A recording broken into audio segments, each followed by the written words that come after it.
I was a student at Cookman when I first met Nelson Pender, and I just loved his style. He had that kind of style. He was fearless. He was undaunted, and he spoke truth to power no matter who it was. And come to find out, I was not a preacher then, but I knew him as an Episcopal preacher that was turning Orlando upside down. And you could not be in this community without having known Father Nelson Pender.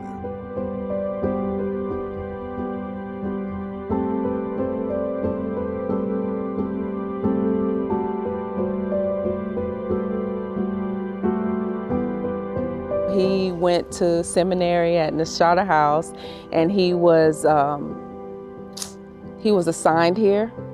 And on his way from the airport, he was basically discriminated against. He couldn't ride with his fellow counterparts because he was a black man. And that's what sparked his interest in civil rights work and making sure that equality was a thing that was always on decision makers' minds, and to just continue to pave the way for people like me to be able to not even think twice about entering certain rooms or being considered for certain things. So I'm extremely grateful to him for paving that way. Watching my dad through the process of making change early in the 50s and 60s was a scary undertaking for myself and my entire family. He received death threats. I remember phone calls threatening my mother, just things that are unimaginable, but he didn't let any of that deter him. He had a purpose and a cause, and he was driven. But as a son, it was scary. I didn't have the confidence and the courage that he had at that time. I hope that I've developed that now, but he was a strong man, and when he put his mind to something, nothing could stop him. But it was scary, and he felt more for his family members than himself. And he would always put us in a position to be safe, but nothing is guaranteed, and he knew that, but it was not going to stop him from the work he wanted to do. At that particular time, there was no place downtown Orlando, if you were Afro-American or black, whatever, you could go down and have a cup of coffee or eat a sandwich. If you had to go to the restroom, you had to go down to the bus station. That's how bad it was at that particular time. So he began to pound the pavement and talk about how unfair that was and things of that nature. And there was a group of students that he organized, and they became known as Pender Kids. And they were the ones that sat in at the counters and asked for the equal rights for students and from Jones at that particular time. So it pretty much, he told them it had to be nonviolent. You know, you couldn't come in if you were militant and things of that nature. He wanted to work with the conscience of people. So it was a conscience thing that he decided that would be the best way. Very similar to like Dr. Martin Luther King.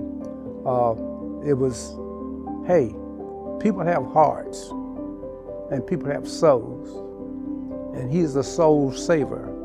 So those kids rallied behind him, and whatever he asked them to do, they did it in a nonviolent way. It had to be very scary, you know.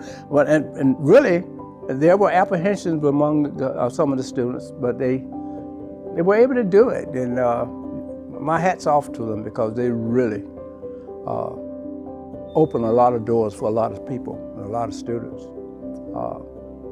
That because of them, there were a lot of changes took place. Yeah. What stands out is his love for the people, and the people make the community. I think that's what we will most appreciate, and how he would go into any kind of role, still being father, but still getting the job done.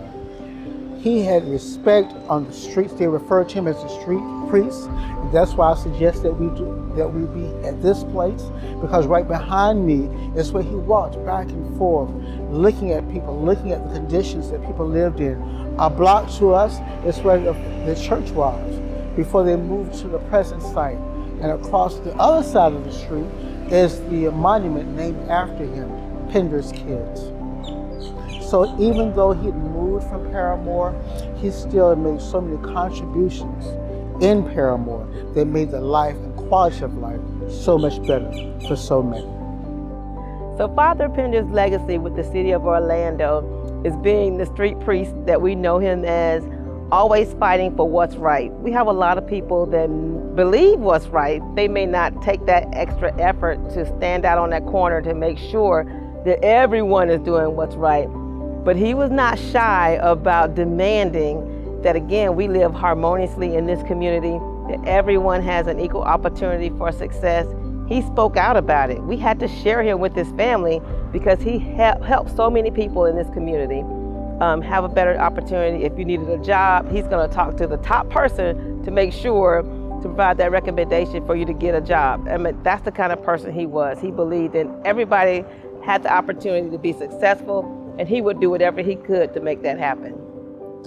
I've seen him be chaplain at the football team at Jones High School. I've seen him on the field encouraging the kids to go ahead and do well and win that game. And I've seen him pray with young men that had problems.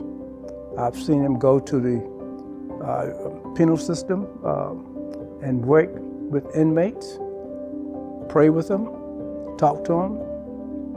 And some of the results he was able to get them to turn their lives around. I've seen that in my lifetime. So those are the kind of things that, the legacy that I think that sticks out. It was just more than one. There were several different things that he did real well. One of the key parts of my dad's story, legacy, whatever you want to call it, that I like to emphasize that sometimes is not talked about as much, is that he helped all people.